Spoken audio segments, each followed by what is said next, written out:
Last time we were working in section 2.2 and we had encountered a few basic differentiation rules. So I'm going to run through those again really quickly before we jump back into the example where we left off. The first one was that when we take a derivative of a constant, it's 0. We talked about the fact that a constant represents a horizontal line, so the slope of a horizontal line is 0. The power rule is whatever the power is, and it can be any number as a power. So it could be negative, it could be positive, it could be fractions or decimals, it could be square roots, for goodness sake, anything, all right? You bring the power down in front and you decrease the power by 1. Constant multiplier rule, super friendly. Anytime you have a constant times a function, then you have, and you take the derivative, you have the constant times the derivative of that function. We had some indifference rules. We talked about the fact that anytime you have addition or subtraction, you can just take the derivative of each piece independently and then put the addition or subtraction symbol between them. So that's super friendly too. A couple of trig ones. The derivative of sine is cosine, and the derivative of cosine is negative sine. And then I kind of threw this extra one in here at the end sort of for free because anytime it's not mentioned, people get to it and they're like, wait a minute, what about this? If you have a line, just y equal mx plus b line, we recognize, of course, that the slope is m. So since the slope is m, the derivative is m, because that's what slopes are. Slopes are derivatives. And in a line's case, that derivative would be constant because the slope's constant. So that's where we left off last time. We had done a few examples, a couple of examples, and we are ready for example number 3 where I have a table written in for you. So I give this example because some of your functions may not look like those derivative rules that I just presented. They may have a form that doesn't quite seem like it matches up. But if you do a little bit of rewriting, it actually will be able to be something you can do with the rules that we've encountered. So this is a good example of that. You have 4 over 3x squared. And what you notice is that there's a denominator. And none of these properties over here talked about what happens when I have a denominator.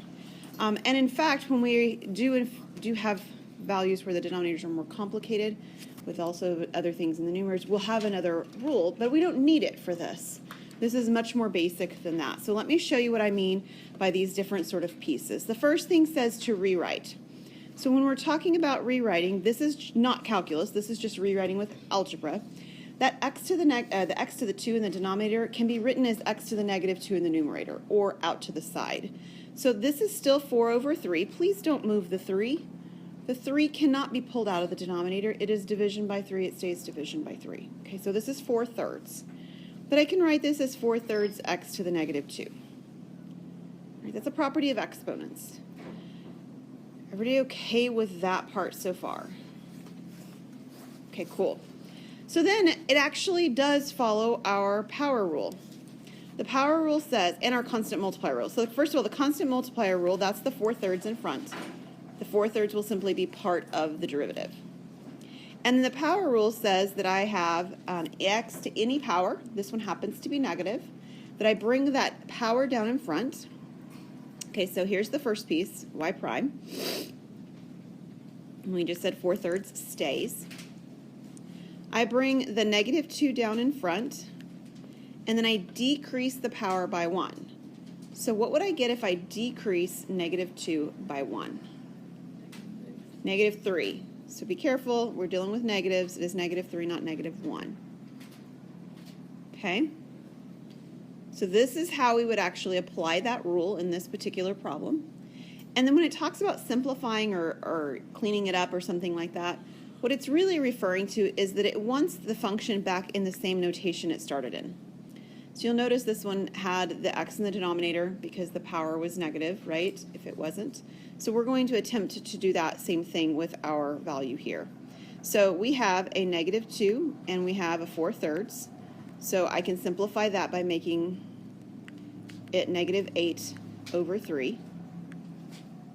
And then the x to the negative third is x to the positive third if I put it in the denominator.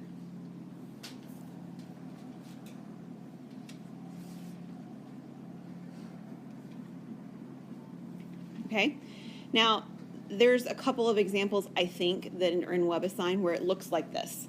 They tell you, you've got this sort of table form, and it says rewrite it in this little box, and then it says now differentiate it in this little box, and now simplify it and clean it up in this last box, okay? But even if it doesn't have these sort of component pieces, sometimes you still have to rewrite it and take a derivative and then simplify it when you're done, whether it says to or not, okay? So the next example is one such case. When I look at this, again, it does not look like any of those rules that we started with. It doesn't. But it can be simplified and manipulated so that it will. So one of the things that you have to remember on this particular problem is a fact about fractions. And we tend to forget this fact about fractions in this direction, and we remember it in the other direction. So let me talk about what I mean by that. So when I'm trying to add two quantities together, like 1/3 and 1/4, what do you have to do to add those quantities together? You have to get a common denominator, right? So you have to manipulate things so that each of them has the same denominator, and then you can mush them into one fraction, right? Well, we can work in reverse too. If I've got one fraction, I can separate it all back out into 3 individual pieces on this particular problem. So that's what we're going to do. We're going to separate this into 3 individual pieces.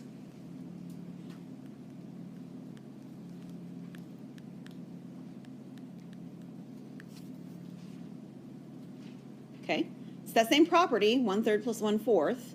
We're just doing it backwards. We're separating things back out. And when we do that, there's several of these pieces, in fact, all of them, that can be rewritten in different ways. So on the first one, what is x cubed divided by x squared? It's just x. Don't go trying to manipulate things until you simplify them, okay? How about the second one? What is 3x squared over x squared?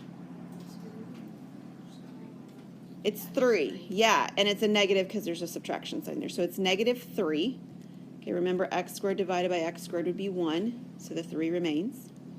Now the last piece doesn't have any simplification like the first two did. It doesn't reduce, but it does look an awful lot like this problem, right? So I can rewrite it like that. So this would be 4x to the -2. That's not calculus, that's algebra. But it's not algebra we do very often. I mean, it's not. But it's super helpful right here.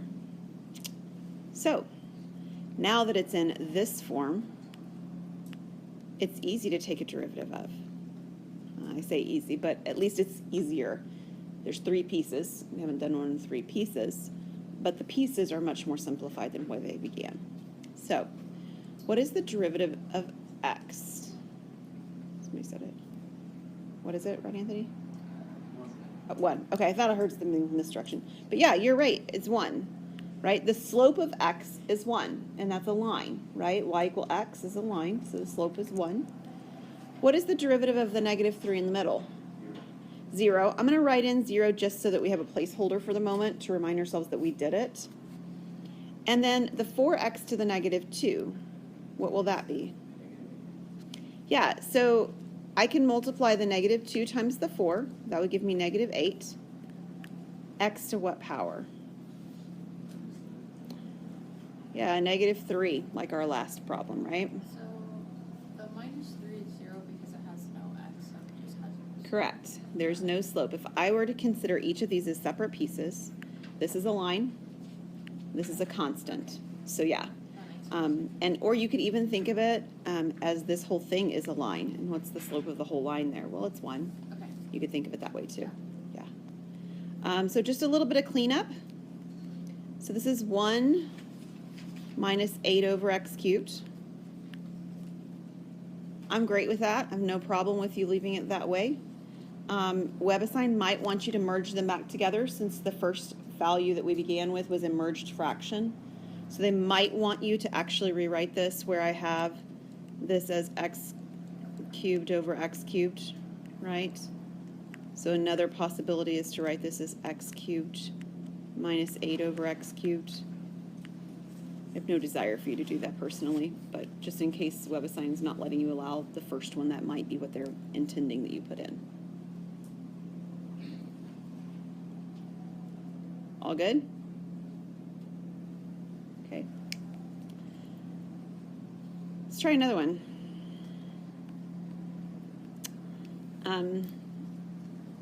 Doesn't look like the last one, of course. In fact, it's got radicals, and we didn't do anything with radicals in any of those properties at the beginning.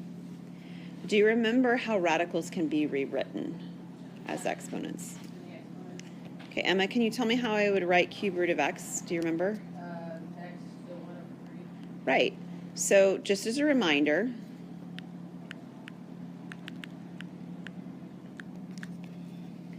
if you have the nth root of x to the m, this is the same as x to the m over n. So on this one, there's understood ones here, right? So that's why it's becoming 1/3. So what will the second one become? X to the 1/5, right? Again, that's just rewritten. That's not calculus. But it lets us do the calculus at this point. So these are both power rules. I have x raised to a power. The powers are fractions, which you may not like, and that's okay, but they are fractions. I do the same thing. I bring my 1/3 down, and I decrease my power by 1.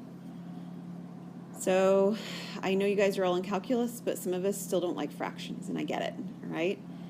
But you should still be able to get to the point where either it's with your calculator or by hand that you can do 1/3 minus 1 and get it right. So what is 1/3 minus 1? It's negative 2/3, yeah.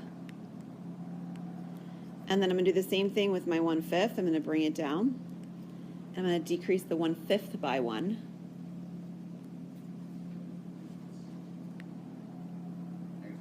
Negative 4/5, thank you. Okay, so that's all their calculus there is. That one step is calculus. Everything else that we did before that is algebra. And the cleanup we're about to do here at the end is also algebra. So what is it that it's wanting me to do when in terms of cleaning this particular problem up? Well, I've got negative exponents right now, and the original problem didn't have exponents, and they didn't have negatives in the exponents even when I changed them, right? It had radicals. So first of all, let's get rid of the fact that the exponents are negative by putting them in the denominator. So this would be what we would have as our first step.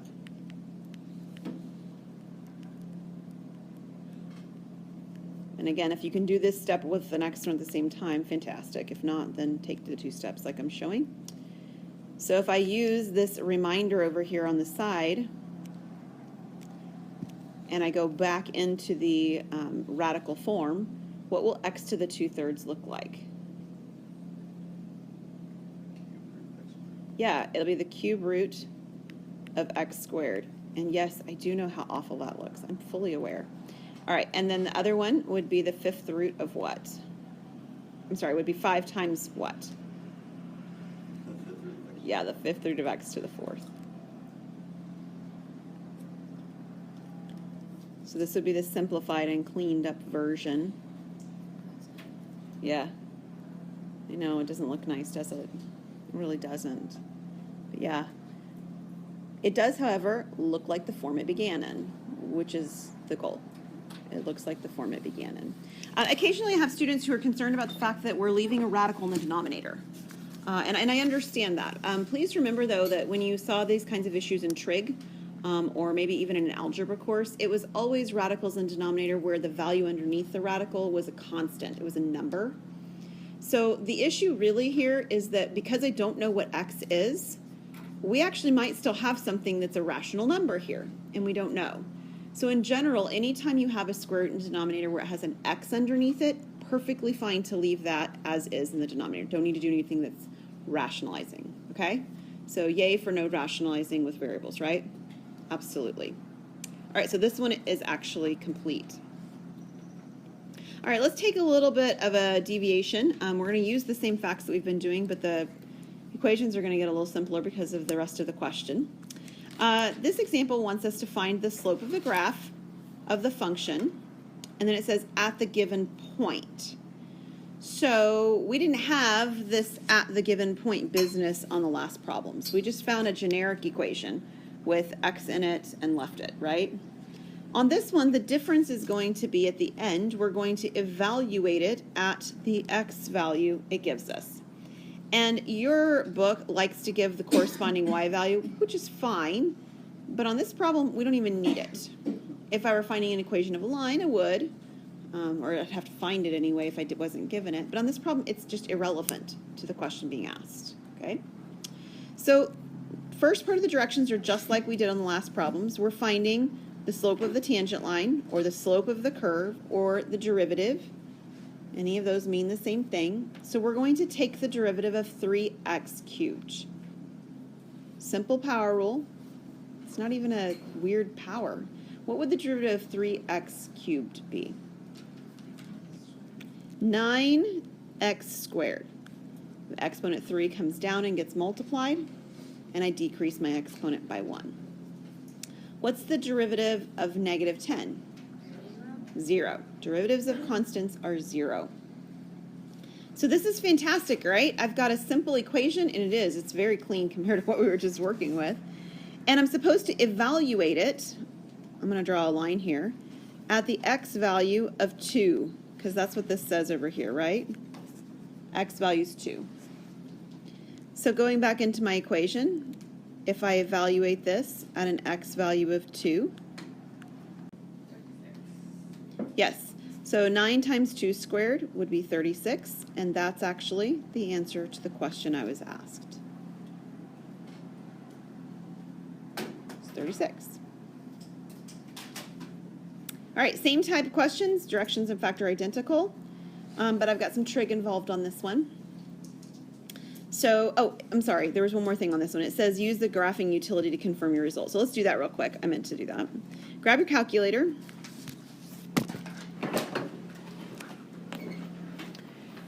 And what we're going to do is I'm going to show you how your calculator can do this. And it's not with a graph either. We're not actually graphing. We're just using a calculator, okay?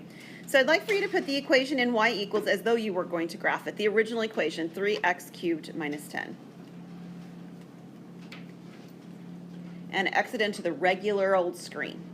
So regular clean out screen, nothing in it. Okay? So you've got y equals 3x cubed minus 10, and you're back in this screen. Now, this one was not very difficult, but if you were doing something that was really messy, it would be really nice to be able to confirm that you didn't make a mistake, either in the evaluation or in the finding the derivative part, right? Okay, push the button on your screen that says Math. And if you arrow down to number 8 should say in deriv. Is everybody in a screen where they found in deriv? Okay. Now there's two different ways this can show up. I'm going to show you how my screen looks, and then I'll show you the other version. So my screen, this depends on the operating system of the calculator you're using. When I click on nderiv, it actually looks like this. Raise your hand if yours looks like this in your regular screen. Oh, it's just you and me. Wow. Okay, well let me tell you what you're going to do next. We need to tell it that the equation is y1, the variable is x, and we're evaluating at the point 2. So the way we get y1, and this is valuable for everybody because you're going to need this, is you hit vars, y-vars, function, y1. That's actually the same for everyone.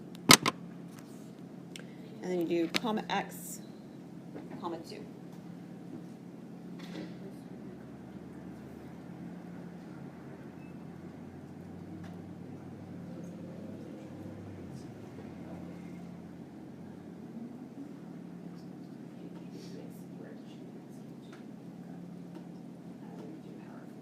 Okay, so we've got yours taken care of. So let me have another calculator on how y'all's looks because I can never remember since I don't have this one.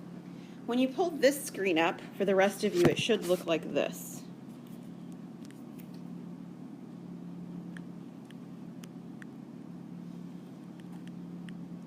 It's like a dotted box.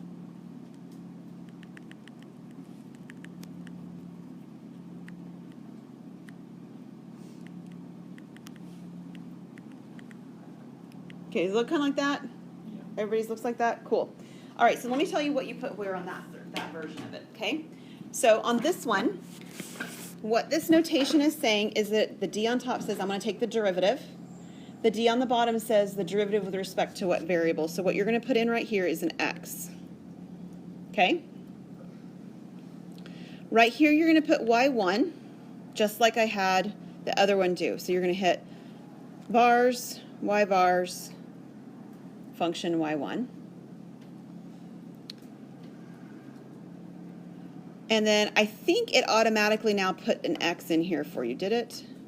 When you told it that, so it automatically put that in now that you decided your variable before. And then you're going to put a 2 right here. Okay, once you have those in, press enter and it should give you 36 as your answer. Did it work? You hit vars,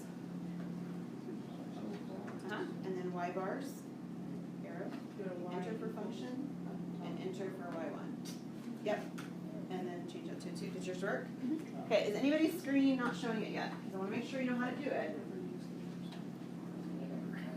Oh, it should be in here. Okay, so let's be back on the regular screen. Yours actually looks like my first one. Yeah. Vars and y bars. Okay, and it's got to measure it accuracy because it's approximating it, not which rules, but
not get to the 36. How about it? Everybody's good here? Yeah? Go to their side. Okay, did it work on all of y'all's calculators? Everybody's good to go? Okay, cool. Obviously, this requires, in order to make sure you did it right, that you're actually evaluating at a point, right? I mean, we didn't do that on the problems before this, right? The earlier problems didn't have the question where we evaluated it at a point. So checking to see that we got it right is only possible if we're evaluating at a point. Let's try the next one, and we'll do the same thing with our calculator here in a moment. This says f of theta. It's important to realize that your calculator doesn't care what you call the variable. So whether you're calling it theta or t or x or y, it didn't matter. The calculator uses the same button, okay? So don't worry about that. Okay, so on this one, the 4 is a constant, so it stays as a constant multiplier. And then what's the derivative of sine? Cosine. Okay? Now, at the end, this says minus theta. That's the equivalent of saying minus x. Okay? It's just a line. So what's the slope of a line that's just y equal x? 1. So this would then be minus 1. The derivative of x, or the derivative of the variable, is 1 on this one. Okay? And then we're supposed to be evaluating this at the point 0, at x equals 0. So we're finding f prime of 0. We mentioned this before, but I'll mention it again because it becomes super important now as well. Make sure that your calculators in radians, all right? We will not be doing anything with degrees in this class. Always radians. If you're not sure how to change your mode, flag me down and we'll get it changed, okay? Or check it or whatever. For this one, it won't actually end up mattering because 0 is the same in radians or in degrees. But if you type in cosine of 0, or if you remember from when you did trig, what is the cosine of 0? It's 1. So this is 4 times 1 minus 1, which would give me what? 3. Okay, and just for the practice of having done so, let's check the calculator again. So hit y equals and put in the original equation. Again, just worry with it being as x. It doesn't matter at all that it says theta. You're going to just simply type it in as 4 cosine x minus x. Oh, I'm sorry, sine. Sine is what I meant to say. Thank you. 4 sine of x minus x. And then back in the regular screen, we're going to go through the same prompt we did before, which was Math 8. The n-deriv prompt. Put in y1 as your function, x is your variable that you're evaluating at 0 this time, so comma 0 at the end for those of you who have my operating system, x equals 0 at the end for the other operating system. And it should give you, again, it's approximating it with a level of accuracy using numerical techniques. So like my calculator says 2 point, has a whole bunch of 9s and then has some 3s at the end. Okay, because it's not using calculus techniques, it's using numerical techniques. It's okay, it's 3, all right? We're awfully close, we're good to go, all right? Cool. All right, let's see what's next. Okay, so I mentioned on these two problems that they gave you the XY ordered pair, and the fact that we were really only using x because it didn't ask us to find a line, right? Well, our next problems do. So it says to find an equation of the tangent line, and then it asks us to verify this with a graphing utility, and we can see that it's actually giving us the right line. And that we will actually use a graph to see that it works, okay? So starting out, we do the same thing we did on the last problems. We're finding the derivative. So what's the derivative of x to the 4th? 4x to the 3rd. What's the derivative of 3x squared? Yeah, it's 6x, and it's negative because we have subtraction in the problem in there.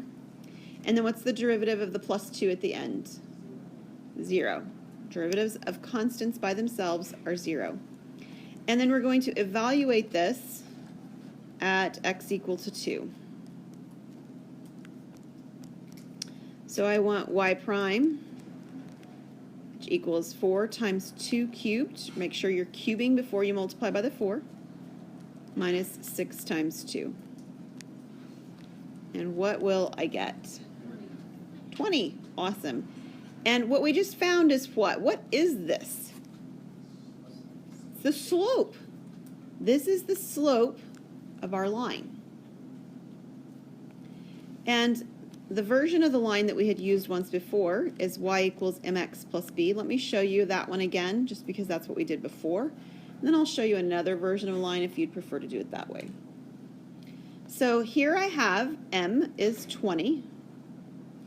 I'm given the x value of 2, and I'm told that the corresponding y value is 6. So I should be able to use this to figure out what b is.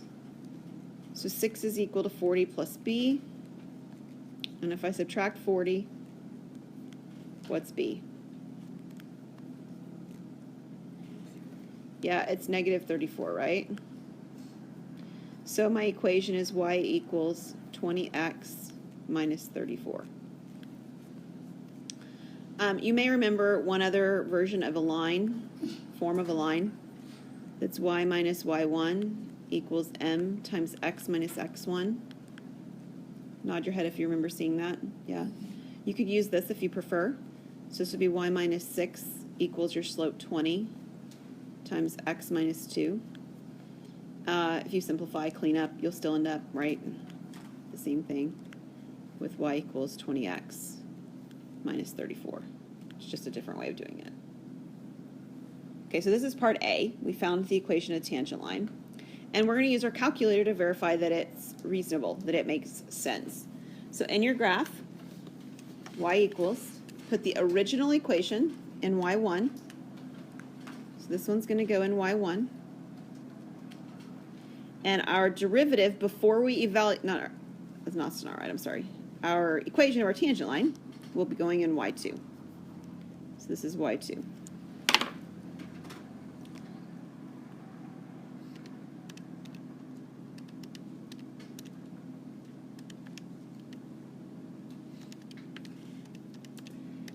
If you're trying to figure out what window should I look in, I usually start with just a standard zoom 6, which is a standard window, and see if that's okay.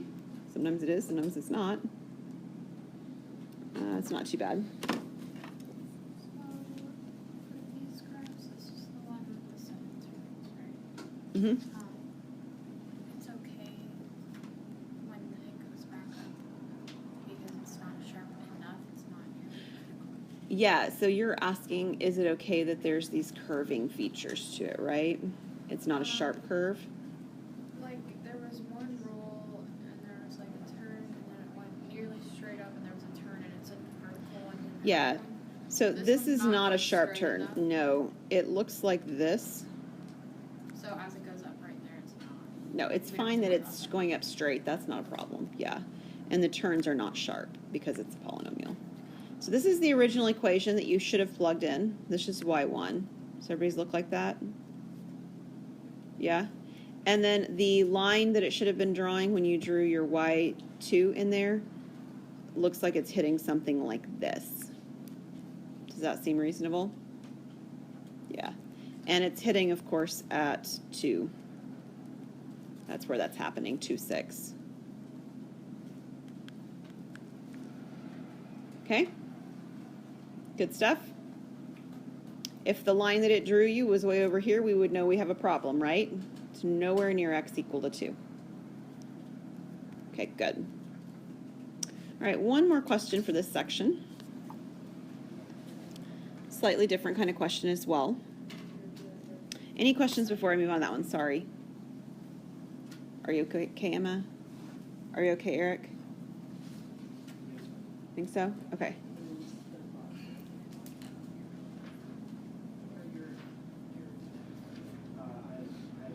Okay, yes, Parker. What's the rule where you change some other sign where you just change X to 1? Which rule is that? Oh, so right here, this piece. So this is the equivalent of saying that you've got an equation of y equal x. What's the slope of that line? Yeah. See, it's, for some reason, it's the one that always catches us off guard when we see it. Yeah, it's just a linear equation, so it's just the slope of 1. Mm-hmm. Okay, anything else? Okay, last question for our section. We are supposed to determine the points, f any, at which the graph of the function has a horizontal tangent line. So imagine how that could happen. Horizontal looks like this, right? What would have to happen for us to have a horizontal tangent line? Good. The slope would have to be 0. That's what a horizontal line has, right? So the equivalent question here where it says, where it has a horizontal tangent line, it's equivalently asking us where the slope, aka derivative, is 0. That's what it wants to know. Do I have any locations where the derivative is 0? So, how would we figure that out? Take the derivative. Thank you so much. You betcha. All right, so we're going to take the derivative. S is like one of my least favorite letters when they let a function equal it, because half of you probably have S's that look like 5s. or 5s that look like S's. So try to be real careful when they use weird letters that they look right. All right, so again, don't worry about numbers if they're in numerators and denominators. They just stay put. So this is really just 2/3. Ignored, okay? What's the derivative of x cubed? 3x squared. Okay, I've got a 2 on the bottom here. What's the derivative of x squared? 2x. All right, what's the derivative of 3x? 3, yeah, so minus 3. And then the derivative of the 27? 0. Awesome. So if you didn't need to do it in all those kind of broken apart pieces, you probably already are at the point where you would have known that this is 2x squared minus x minus 3. Either way, it cleans up that way, right? So Emma told me I found the derivative first, and that's exactly what we just did. What would we do next? Yeah, we want to figure out what x's make this 0. So we've set this equal to 0, and we're going to try and solve. So this is a quadratic equation, and there's lots of ways to solve quadratic equations. If it factors, that's the easiest one. If it doesn't, you can use completing the square or quadratic formulas. But I mean, let's hope for the best that it factors, right? Let's try that. So most of them that you encounter are going to factor. Just gonna sort of throw that out there. Obviously, if I've got 2x at the x squared at the beginning, I need a 2x and I need an x. My signs need to differ because this says -3 at the end. So I need a positive and a negative, and if I get them wrong, I'll note and I'll switch them. And then I need 3 and 1. So if I put a 3 here and a 1 here, that's not going to work because I get a -6 on the outside and a +1 on the inside. So that's not going to be good. So let me switch my 3 and my 1. If I do this one, I'm really close, right? But the signs are wrong. I get a positive x in the middle because on the outside I get a -2x and on the inside I get a +3x. So yeah, so if the signs are wrong, we just switch the signs. So this should be negative and this should be positive. And that is in fact the factored form. So what would I do then after that? Yeah, set each factor equal to 0. So 2x minus 3 equals 0 and x plus 1 equals 0. If I solve these, 2x minus 3 equals 0, what does x equal? 3 over 2. And then the other one is -1. Now, we found the x values, but what did the directions ask for? The points. Points have an x and a y value, and please don't take these two x values and decide that you're going to create a point. That's not the point, all right? These are two x values. So what we actually have at this point is we have half of 2 points. This is what we have. Are you with me? All right, you ready to learn another cool calculator fact? Just because I can show you it and maybe you didn't know before. Would be fun. All right, grab a calculator. Put the original equation in y1 again. I'm going to show you two ways of doing this on your calculator just so that you have it. One of them is the most helpful, and then the other one is one that's probably the one you're more familiar with. So in your y equals, put in 2x cubed over 3 minus x squared over 2 minus 3x plus 27. Okay? The way that you're probably familiar with, and maybe even I've already shown you, I can't remember. I have 2 calculus classes and we're not doing exactly the same thing, so I don't remember, is that you could put the equations points that I'm trying to evaluate in the table. We could do that, right? Have I shown you how to do that? Or does that not happen in here? Nobody's talking to me. Huh? The stupid parentheses, you gotta put like 17 of them. Alright. I don't think you need any parentheses on this one, actually. Okay. Well, for my powers, the powers, you have. The way you did your powers? Oh, okay. All right. So I've got my equation in the calculator. One way of doing this is to put the values into the table, but it requires that our tables are set up right. So for right now, I'd like you to hit second window, and it should say table setup. Does everybody's calculator say table setup after you hit second window? The first one where it says independent, do you see that? Independent. It should actually be highlighted on the word ask. So if yours is highlighted on the word auto, just arrow over to the right and press enter on the word ask. What that allows you to do is it allows you to go into your table and actually choose a value to plug in. So if you hit second graph now, you'll have values in the table. I did have you do this before because we put in data values. I remember it now. Yeah. Okay, you can put in 3/2, so 3/2 or 1.5, and you can put in -1. And here's the bad part about it. If it ends up being a decimal that doesn't terminate, or something that ends up being ugly or messy, it can be very complicated to write it down from this screen. These aren't bad. I mean, they're not super beautiful or anything like that. But if I do this one here, I have 1.5, and then I have 23.625. Do you guys have that? Is that what it says? And then the other one was -1.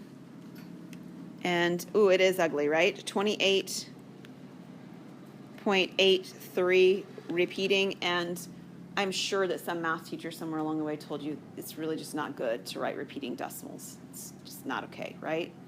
It's not. Yours actually turned it back into a fraction? How super cool is that? If it doesn't, let me show you another way to do it. Okay, you ready? Go back into your regular screen. Okay, don't clear anything out, just back into your regular screen where we did end-deriv a moment ago. I want you to hit vars, which you all know where it is now, and go over to y-vars and function in y1. So now it just says y1 on your screen, and put a parenthesis 3/2 or 1.5. It should say the same 23.625 that you have on your other screen. Does it do that? But the nice thing about this particular screen is that if your calculator did not already put it in fractional form, you can do that from here. You hit math. Very first option inside of your math menu is frac. And if you press enter, you go back here, it'll say A&S, arrow frac. And if I hit enter, it'll turn that back into a fraction. 189/8. So an alternate version for this, and especially if it is asking you to put it into a fractional notation, this is 189/8. The other one was the worst one because it had the repeating decimal. So again, if I hit vars, y-vars, function y1, and put in my -1, my calculator, and yours too, should come up as 28.83 repeating, 3 repeating. Hit math frac, and it will turn it into a fraction, 173/6.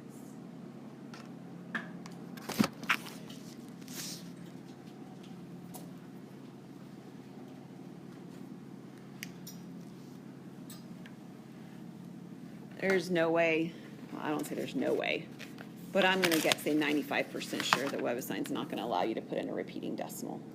I've never seen a program allow like that. So I think it's going to make you put it into either a terminating decimal. If it terminates, that will probably be accepted without rounding. Don't round anything. Or put it in as a fractional value. Any questions about that? Okay, so I know when I was over chatting with Eric a minute ago, he said this is the first time I've used this calculator.